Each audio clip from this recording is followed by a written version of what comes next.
Bonjour Ralph. Hey, salut Ian, comment ça va? Ah, je suis tellement content d'être ici à Indicatif présent au Oui, printemps. re-bienvenue, hein, parce qu'Alex était là la semaine dernière, tu as eu une semaine de congé. Ben Ouais. oui, ben oui. Tu penses que le Et printemps arrive, là? ben, ça donne cette impression-là. Tu sais, comme on dirait que, ben, premièrement, l'absence de la neige déjà, parce qu'il a fait tellement chaud. Oui. Puis on a eu des soirées vraiment intéressantes. Ça donne envie de sortir un peu plus. Puis ça fait du bien. Oui, n'importe quelle excuse pour prendre de l'air, là, ces temps-ci, c'est mieux parce que tout le monde est dans la maison ou tu sais, à l'intérieur tout le temps. Là, ça. Hey, on a eu une entrevue cette semaine avec une personne très intéressante. Veux-tu en parler un petit peu, Ian, parce que c'est toi qui l'as contacté et tout Absolument. ça? Absolument. Alors, Robert Loranger va venir nous parler de Moi j'enseigne, Ralph. Puis Moi j'enseigne, il va vous en parler davantage, mais c'est une nouvelle ressource pour les enseignants qui voudraient de l'aide dans leur enseignement. C'est tout simple que Mhm. ça. Oui, oui, exactement, comme n'importe quelle sorte de question. Donc, on va lui en parler et puis on reviendra après ça. Alors, on est aujourd'hui avec Robert Loranger, qui est de Bonjour, Moi Robert. j'enseigne. Bonjour Oui, Robert. bonjour Yann, bonjour Ralph. Alors aujourd'hui, tu es là pour nous parler de la plateforme Moi j'enseigne. On peut parler d'une nouvelle plateforme dans le sens que c'est le lancement de l'année 2020-2021. Oui, le Centre Franco a reçu un mandat du ministère de l'Éducation dans le dossier de la pénurie des enseignants qu'on vit actuellement. Donc, ça a été confié au Centre Franco. Moi, d'abord, je suis retraité du monde de l'enseignement. J'ai été 30 ans enseignant et membre de la direction d'école. Depuis un an à la retraite et ça, je voulais quand même continuer de travailler et de partager mon expérience. Je travaille avec Suzanne Séguin qui, elle aussi, a œuvré dans le domaine de l'éducation et aussi au ministère de l'Éducation de l'Ontario. Alors, on travaille ensemble sur le dossier donc de la pénurie des enseignants, laquelle a 3 volets. Alors, le premier volet, c'est la promotion des 12 conseils scolaires de langue française en Ontario. On en a fait nous autres des causeries. Je ne sais pas si vous les avez vues là, ou vous en avez entendu parler. Entendu parler, oui. Vous en avez entendu parler. On a fait 5 causeries cette année qui étaient sur le thème de justement l'enseigner en français, choisir l'Ontario pour enseigner dans une école de langue française. Mm-hmm. Puis justement, on avait invité une conseillère pédagogique de Viamonde qui est Katima Cliffy. Oui. Et puis on avait 4 invités à peu près par causerie. Fait que ça a été le fun, ça a été une belle expérience parce qu'il faut quand même faut être inventif, créatif là, dans un temps de pandémie. Également, au niveau de la rétention. Alors, la rétention, par le fait que on sait que dans les 5 premières années, il y a plusieurs enseignants, enseignantes qui décrochent, qui ne restent pas pour différentes raisons. Et donc aussi la valorisation de la profession enseignante. Alors, c'est notre dossier. Moi, j'enseigne est davantage relié donc au côté rétention parce que on veut pas que les enseignants enseignantes qui se découragent aient pas une chance, disons, d'appeler une personne chevronnée pour poser sa question. Alors, tu sais, le soir, tu arrives après ta journée de travail et dont tu as vécu certaines difficultés avec ta journée, la planification, les élèves, quoi que ce soit. Alors, tu sais qu'il y a un service gratuit confidentiel qui s'appelle Moi j'enseigne, que tu peux contacter quelqu'un de 4h à 9h à tous les jours du lundi au jeudi et le dimanche de 5h à 9h. Alors, tu peux contacter une personne d'expérience chevronnée qui va répondre à tes questions, puis aussi te rassurer. C'est normal d'avoir des moins bonnes journées. C'est pas juste en enseignement, c'est dans tous les métiers, toutes les professions. On a des moins bonnes journées. Alors, quand on appelle quelqu'un puis que la personne nous dit, écoute, oui, je suis passé par là moi aussi, et regarde, on va en discuter ensemble, puis on va trouver des solutions. Il y en a des solutions. Puis ça peut être un appel une fois, ponctuel, ou ça peut être une demande de mentorat, de dire est-ce que ça serait possible, j'aimerais ça avoir un appui, puis de pouvoir discuter avec la même personne pendant quelques semaines. Je suis en train de démarrer mon année et j'aurais besoin de conseils, de suivi. Alors, Moi j'enseigne est là pour offrir ce service-là, et pas seulement aux personnes qui commencent dans la profession, mais à tout le monde, les chevronnés qui vont vivre une transition de carrière à un autre niveau. Alors, le service Moi j'enseigne est là aussi, et on a nos capsules d'auto-formation sur plusieurs thématiques. Alors, on a 10 nouvelles capsules cette année. Pour les 3 prochaines années, 30 nouvelles. Des bonnes informations sur des thématiques comme l'enfance en difficulté, les élèves qui ont des besoins particuliers. Ça peut être le partenariat avec les parents, comment avoir une bonne gestion de classe, et aussi d'autres types de ressources utiles pour des enseignantes et des enseignants. Puis, Robert, comment les gens s'y prennent pour utiliser le service? Le site web, c'est une porte d'accès? Est-ce qu'il y a plusieurs façons d'utiliser Moi j'enseigne? On peut simplement téléphoner. On peut clavarder. On peut aussi organiser une petite rencontre Teams. On peut envoyer un courriel. Alors, il y a différentes façons.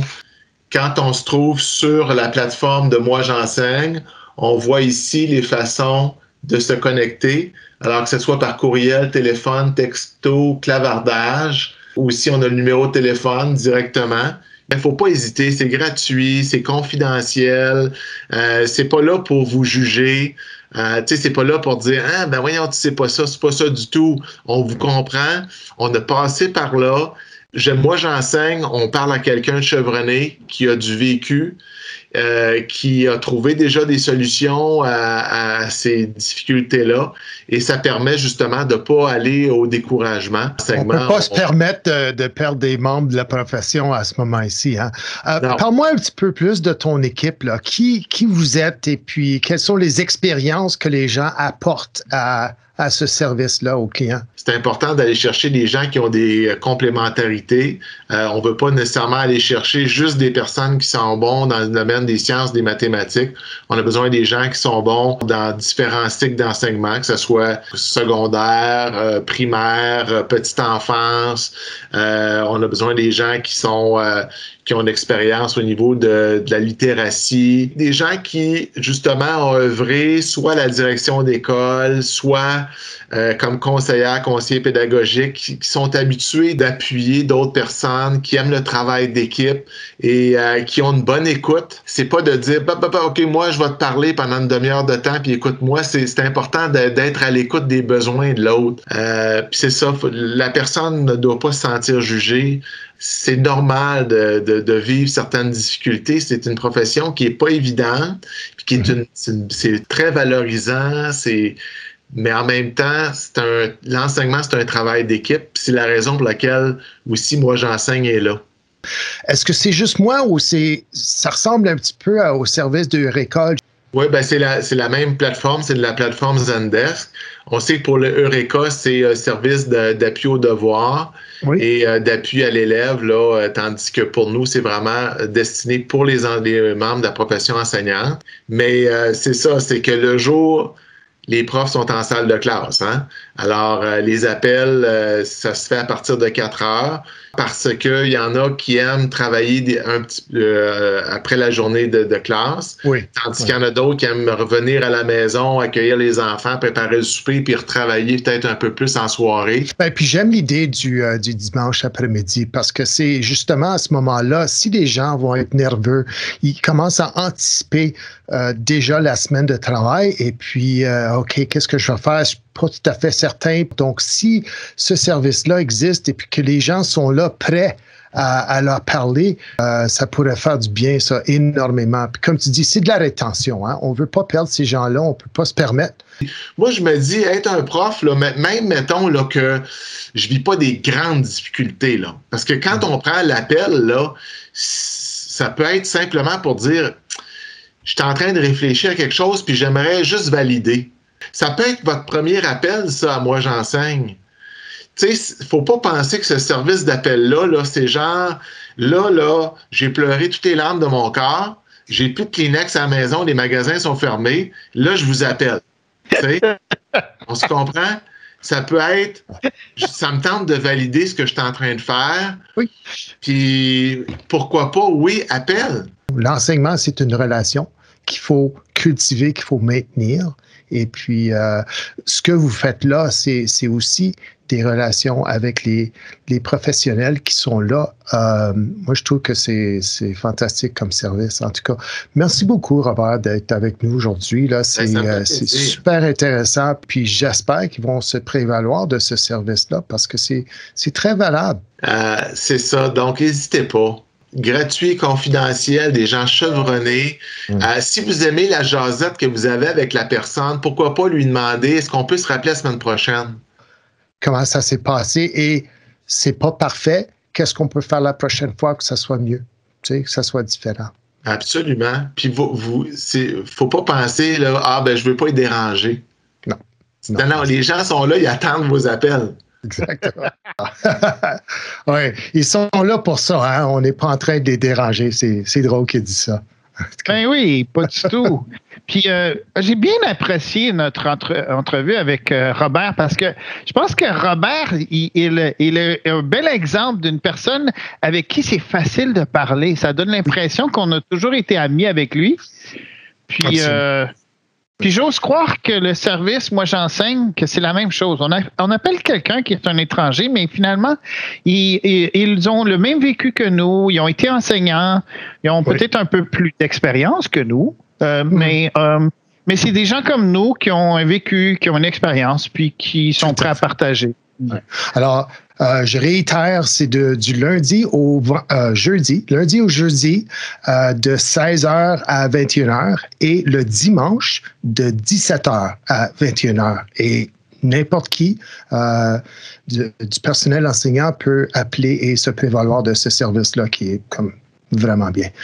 Ian, je voulais faire quelques précisions au sujet de Teams parce que ça me vient à l'idée qu'il y a des gens qui... Peut-être que c'est nous autres, on n'a pas bien communiqué les messages de façon précise, mais par exemple, les gens ont l'impression qu'il faut avoir une équipe dans Teams pour pouvoir faire une réunion dans Teams.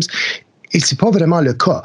Une équipe, c'est une chose, puis une réunion, c'est autre chose. On peut inviter qui on veut à une réunion sans avoir d'équipe dans Teams du tout. Alors, ça, c'est la première chose. L'autre chose, c'est l'heure et la date. Donc, oui, quand tu crées un rendez-vous dans ton calendrier et que ça va être une réunion Teams, tu vas indiquer que c'est un certain jour et que c'est de telle heure à telle heure. Donc, mardi prochain de 9h à 10h. Mais rien n'empêche, après que la réunion a été créée, d'aller dans cette réunion-là avant ou après. C'est vraiment juste des heures, c'est pour guider les personnes qu'on invite à la réunion. Mais théoriquement, aussitôt que tu crées l'invitation, la réunion existe. Dont l'importance, je pense, pour les élèves. Okay? Si on est en train de créer des réunions à l'avance, qu'est-ce qu'on a besoin de faire? Hein? Bien, la salle d'attente, hein, Rob? Absolument, oui, c'est ça. Ouais, il faut que je sois la seule personne qui peut éviter la salle d'attente. C'est pas une mauvaise idée, même si on a des invités de l'extérieur, d'avoir une salle d'attente juste pour pas qu'ils soient là tout seuls à nous attendre dans une réunion. Hein?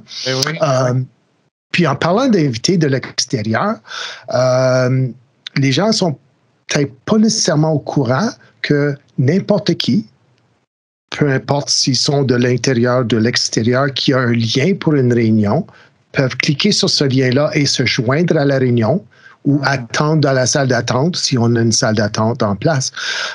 Et ces gens-là, ils peuvent ouvrir le micro, ils peuvent ouvrir la caméra et ils peuvent aussi partager leur écran, partager un contenu de leur ordinateur. Donc, c'est avec Edge, avec Chrome, s'ils participent à la rencontre, il y a cette fonction-là de partage d'écran si l'organisateur l'autorise. Le seul hic en ce moment, c'est qu'en le faisant dans un navigateur comme ça, tu ne peux pas partager le son de ton ordinateur. Seulement les images comme tu peux parler, bien sûr. Oui, tu peux parler. Donc, si tu veux faire une présentation, il y a un PowerPoint, tu peux parler pendant le PowerPoint, mais s'il y a de la musique ou quoi que ce soit dans la présentation, tu ne peux pas partager ça en ce moment en tant qu'invité d'un furteur. Mais on sait que les choses changent parce que moi, je me souviens qu'on a fait une émission après le mois de mars, puis qu'il y avait justement des problèmes avec même le partage d'écran avec certaines plateformes. Puis là, tout d'un coup, ben là, ça va pour le partage d'écran. Exactement. Puis la seule chose maintenant qu'on attend encore, c'est pour les événements en direct.